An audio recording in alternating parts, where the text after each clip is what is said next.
అన్నీ వేసినాం. అన్నీ వేసిన తర్వాత 80% రైస్ ఉడికింది. ఉడికిన తర్వాత కొత్తిమీర చల్లుకొని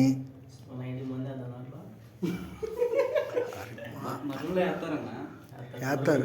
మటన్ కాదు, అడింపంది మసాలా. అడింపంది, కొత్తిమీర, పుదీనా, మిర్చి. నువ్వు కానీ చెబుతా. మిర్చి అట్ట వరుసను పేర్చుకోవాలా.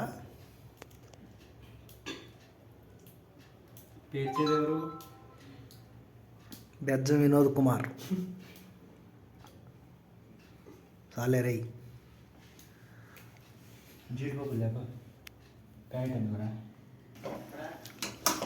బాదం పప్పు వేపుకోవాలా.